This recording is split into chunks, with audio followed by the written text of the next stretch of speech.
सावन के पूरे महीने में महिलाओं को कौन कौन से शुभ कार्य अवश्य करने चाहिए जिससे भगवान शिव और माता पार्वती की कृपा बनी रहे। अगर आप भी सावन का पूरा पुण्य और सही जानकारी पाना चाहते हैं तो इस वीडियो को अंत तक जरूर देखें। भगवान शिव के प्रिय मास सावन का पवित्र महीना 30 जुलाई दिन गुरुवार से शुरू हो रहा है और इसका समापन 28 अगस्त दिन शुक्रवार को सावन पूर्णिमा के दिन होगा। हिंदू धर्म में सावन का महीना अत्यंत शुभ और पुण्यदायी माना जाता है। इस पूरे महीने में भगवान शिव और माता पार्वती की विधि विधान से पूजा अर्चना करने से भक्तों की मनोकामनाएं पूर्ण होती है और जीवन में सुख शांति और समृद्धि का आगमन होता है। इस साल 2026 में सावन में 4 सोमवार का व्रत किया जाएगा। सावन सोमवार का व्रत भगवान शिव की विशेष कृपा प्राप्त करने का सर्वोत्तम माध्यम माना जाता है। श्रद्धालु सावन के प्रत्येक सोमवार को व्रत रखकर शिवलिंग को जल, दूध, दही, शहद और गंगा जल से अभिषेक करते हैं। बेलपत्र, धतूरा, भांग, आक और सफ़ेद पुष्प अर्पित करते हैं। उन पर भोलेनाथ शीघ्र ही प्रसन्न होते हैं। साथ ही कुंडली में सभी ग्रह दोषों का अभाव दूर हो जाता है और शुभ फल की प्राप्ति होती है।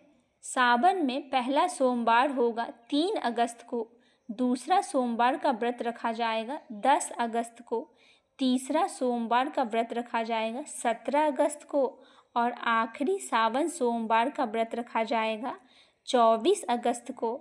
सावन का महीना विवाहित स्त्रियों के लिए बेहद खास माना जाता है।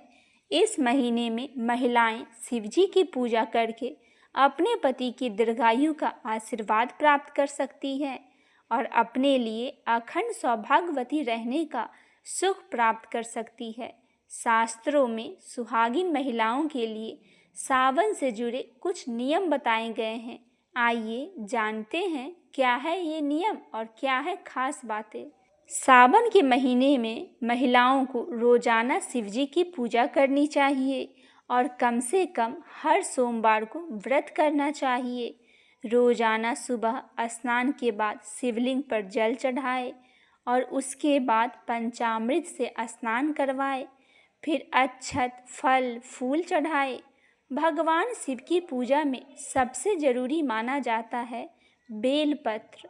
बेलपत्र के साथ भांग और धतूरा भी शिवजी को अर्पित करे, सफ़ेद चंदन चढ़ाए, फिर उसके बाद भोले बाबा को सफ़ेद मिठाई की भोग लगाएं। अगर आप रोज़ाना यह सब नहीं कर सकते हैं तो शिवलिंग पे जल अवश्य चढ़ाएं। इसके अलावा हर सोमवार को विधि विधान से शिवजी की पूजा अर्चना करें।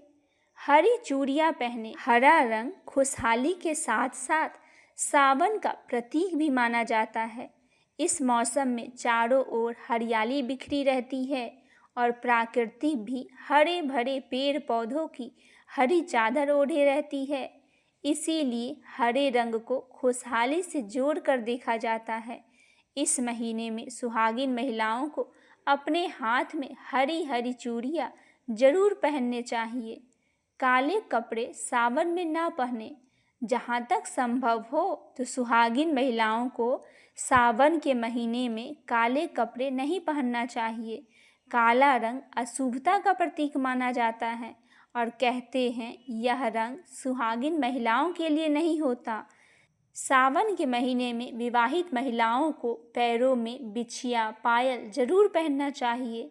मान्यता है कि जो महिलाएं सावन के महीने में छन छन करने वाली पायल पहनती हैं उनके घर में भोले बाबा और पार्वती माता स्वयं पधारते हैं। इतना ही नहीं, ऐसी महिलाओं को साक्षात लक्ष्मी का रूप माना जाता है। ऐसे लोग के घर में कभी भी धन की कमी नहीं होती। सावन के महीने में सोमवार के साथ साथ मंगलवार का भी व्रत खास महत्व रखता है। मंगला गौरी के इस व्रत में माता पार्वती की पूजा की जाती है और व्रत रखा जाता है। सुहागिन महिलाओं के लिए यह व्रत करना बहुत शुभ माना जाता है। अगर आप व्रत नहीं भी करती है तो इस दिन श्रृंगार सामग्री का दान जरूर करें। ऐसा करके आप सदैव सौभाग्यवती रहने का आशीर्वाद माता पार्वती से प्राप्त कर सकती है। हाथों में हरी हरी मेहंदी लगाएं। शायद ही कोई ऐसी महिला होगी जिसे हाथों में हरी हरी मेहंदी लगाना ना पसंद हो। सावन के महीने में सुहागिन महिलाओं के साथ साथ कुंवारी कन्याओं को भी हाथों में मेहंदी अवश्य लगाना चाहिए। ऐसा करने से जहाँ सुहागिन महिलाओं का दाम्पत्य जीवन खुशहाली से रहता है, वहीं कुंवारी लड़कियों को मन चाहे पति की प्राप्ति होती है। सोमवार को भजन कीर्तन जरूर करें। सावन के महीने में सुहागिन महिलाओं को हर सोमवार को शिव जी और पार्वती जी के भजन करने चाहिए और सुखी रहने का प्रार्थना करनी चाहिए।